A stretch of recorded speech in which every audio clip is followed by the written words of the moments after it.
शहर का लड़का जंगल की लड़की मोस्ट इम्पॉर्टेंट एपिसोड पार्ट 1 सुनने जा रहे हैं। इंसान और वैम्पायर की स्टोरी। उससे पहले लाइक एंड सब्सक्राइब कर लीजिए। नागपुर के पास एक छोटा सा शहर था जहां जिंदगी शांत चलती थी। नैरो गलियां, पुराने मकान और सड़क के किनारे चाय की दुकानें। वही टिपिकल शहर जहां हर कोई एक दूसरे को जानता हो। इसी शहर में रहता था आर्यन, 21 साल का एक आम लड़का। आर्यन के चेहरे पर हमेशा हल्का सा उदासी का असर होता था। उसकी माँ, जो उसके बचपन में ही मर गई थी, उसके दिल में एक ऐसी खाली जगह छोड़ गई थी जो कभी नहीं भरी। उसके साथ सिर्फ एक ही इंसान था, उसका बाप राघव, एक सिंपल इंसान जो छोटी जॉब करके घर चलाता था। राघव अक्सर आर्यन को ताना देता था, बेटा तू कब बड़े काम करेगा, जिंदगी भर बस दोस्त दोस्त खेलता रहेगा क्या। आर्यन चुप रहता, पर अंदर से सोचता, पापा को समझ नहीं आता, मेरी दुनिया दोस्त और रोजी तक ही सीमित है। 2. रोजी का एंट्री। दूसरी तरफ थी रोजी, एक अजीब सी लड़की जो यवतमाल से आती थी।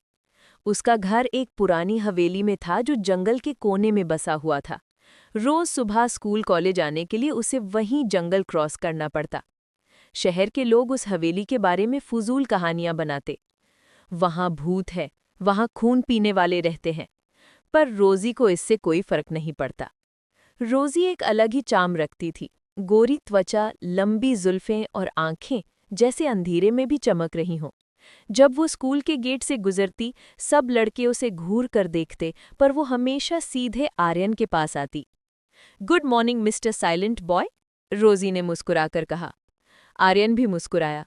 तुम हमेशा सुबह इतनी एनर्जेटिक कैसे होती हो? रोजी हंसी। सिंपल है, तुम्हें देखकर। उसके लफ्जों में एक ऐसी मिठास थी जो आर्यन के दिल को हमेशा शांति देती थी। 3. दोस्तों का मजाक। आर्यन के दो दोस्त कबीर और समर दोनों साइड से आ गए। कबीर ने रोजी को देखते ही बोला, अरे वाह, आज तो फिर से हमारा आर्यन खून वाली मैडम के साथ आ गया। रोजी हंसी दबा गई, पर आर्यन गुस्से में बोला, चुप कर कबीर, रोज रोज ये बकवास जरूरी है क्या? समर ने कबीर को धक्का दिया। ओए, हद मत कर, तुम्हें पता है रोजी कितनी अच्छी लड़की है। कबीर हाथ जोड़कर ड्रामा करने लगा। हाँ हाँ, मुझे पता है, पर भाई इसकी आंखें देख, फुल हॉरर मूवी वाइब्स।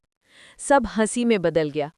रोजी ने हल्की सी मुस्कान के साथ कहा, तुम्हारे दोस्त मुझे पसंद है, कम से कम बोरिंग नहीं होते। 4. शहर की शाम। शाम को आर्यन और रोजी स्कूटर पर शहर की तरफ गए।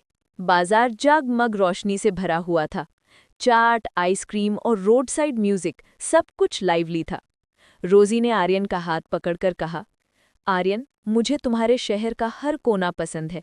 ये नॉर्मल जिंदगी मुझे बहुत खूबसूरत लगती है। आर्यन हैरान था, तुम्हारे पास तो इतनी बड़ी हवेली है और तुम्हें ये छोटा शहर पसंद है? रोजी की आंखें हल्की सी उदास हो गईं। हवेली सिर्फ मकान है, पर तुम्हारा घर, तुम्हारी गली, तुम्हारी दुनिया, ये सब असली लगता है। जहाँ प्यार है, वहीं घर है। उस पल आर्यन को महसूस हुआ कि रोजी के दिल में कुछ ऐसा है जो वो छुपा रही है। उस रात जब रोजी अपनी हवेली के अंदर वापस गई, तो एक बड़ी सी दीवार के पीछे एक अंधेरा सा साया उसे घूर रहा था। वो था विक्टर, रोजी का फादर।